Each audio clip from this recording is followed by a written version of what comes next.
Are you ready?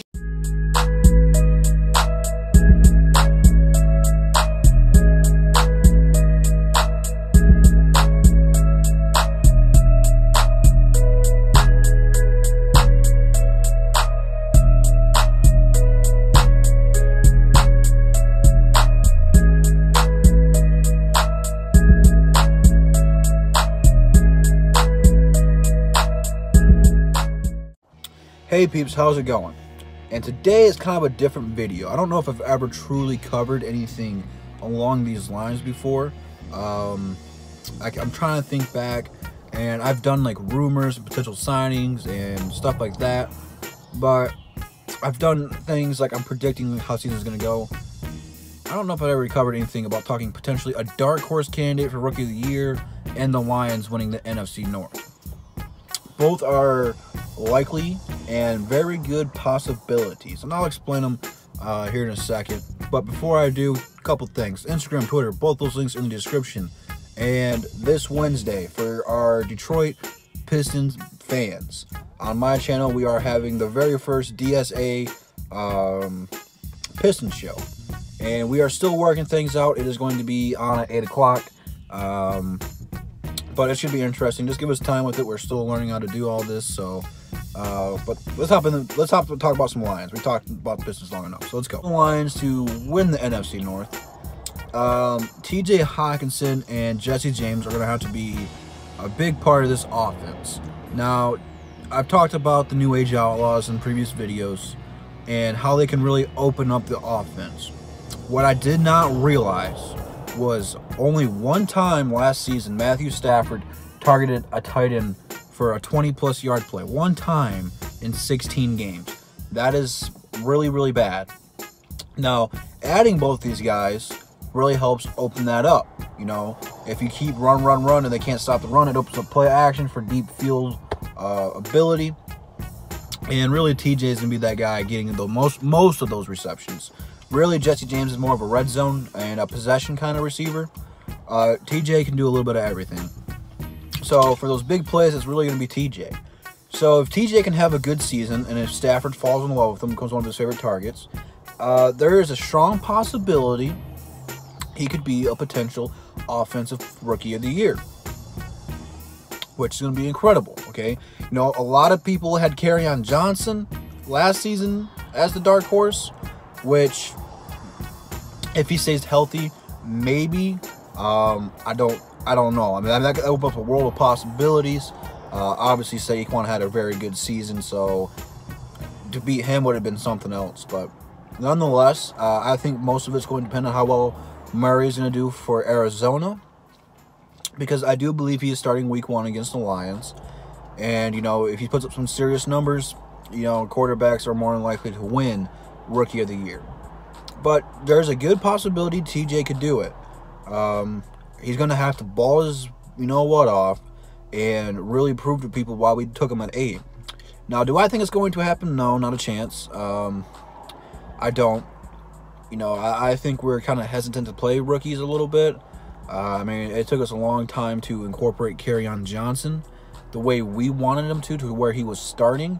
And you guys have to realize, you know, coming in from the NCAA to the NFL is totally different. Game's way faster. I mean, everyone's got good 40 times. Even those 300-pound linemen that are like 6'8" and just got rules upon rules, those guys are fast. I mean, every position out there is fast. And, you know, it takes a lot of time to transition into that. You're learning a new offense, a new playbook if you're a defensive player. So, I mean, you kind of have to be patient with rookies, especially rookies. So with that being said, I mean, there's just a lot of new things coming into play for these guys. So I'm curious to see how fast we incorporate TJ. Does he start right away? I don't know. You know, OTAs start very, very, very soon for the rookies. So I'm looking forward to seeing some highlights from that. And before we know it, in the summer, official OTAs where full team practices will be going on, and quite possibly the hard knocks might be going on. So TJ's got a lot of responsibility to kind of learn this offense relatively quick. because a lot of what we're trying to do, maybe not so much this season, but the upcoming season, is going to rely on him to help set up everything we're going to be doing. You know, run game, pass game, all that good fun stuff. So I'm looking forward to seeing that. There is just a slim possibility he could win Rookie of the Year. Do I think so? No. So with all that happening, that is pretty much how the Lions have a shot to win the NFC North.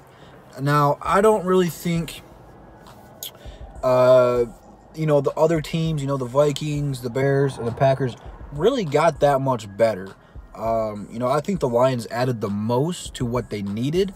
But I think a lot of what Chicago did last season offensively was a lot of smoke and mirrors. You know, their defense is still going to be good with Khalil Mack unless offenses can find a way to stop him. But, you know, Trubisky's really their Achilles heel. If they had a semi-decent quarterback at all last season, they would have beat the Eagles. Not knocking the Eagles at all, but that's really the problem. So if you can slow them down offensively, which is not going to be a hard task, the hardest task with Chicago is scoring the ball. So those two games we play against Chicago will probably be low-scoring games, but Chicago is not unbeatable. Minnesota is very weird. I do not know which Minnesota team I'm going to get.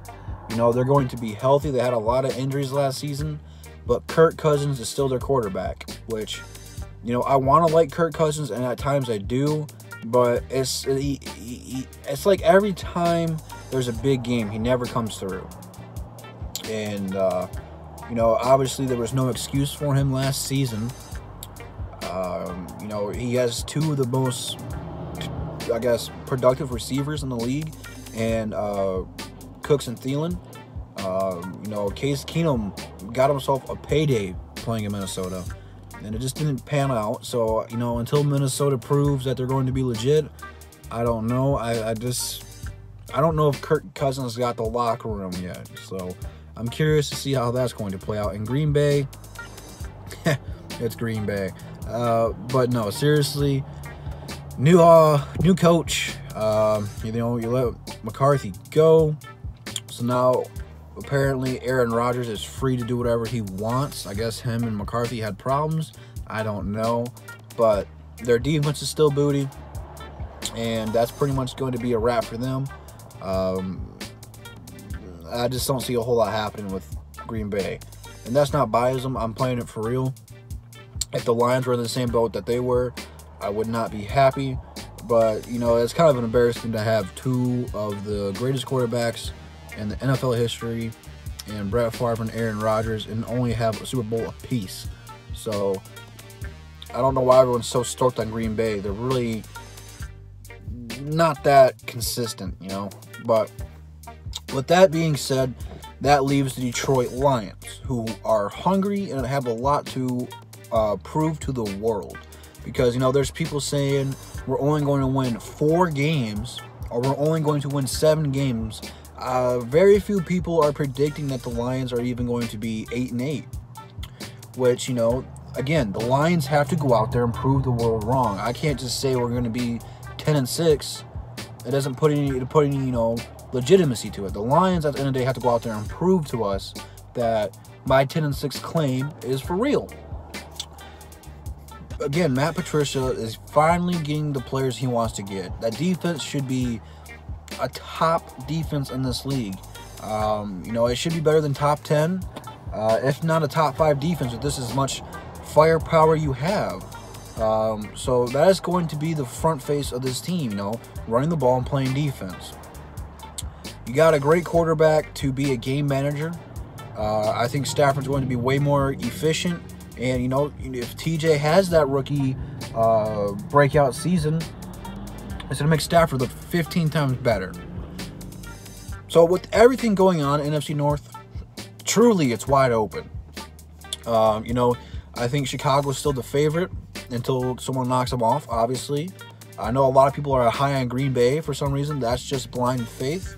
But, you know, I think the Lions did the most this offseason and filled a lot of holes, giggity, and are going to be very productive. So it should be a fun season nonetheless.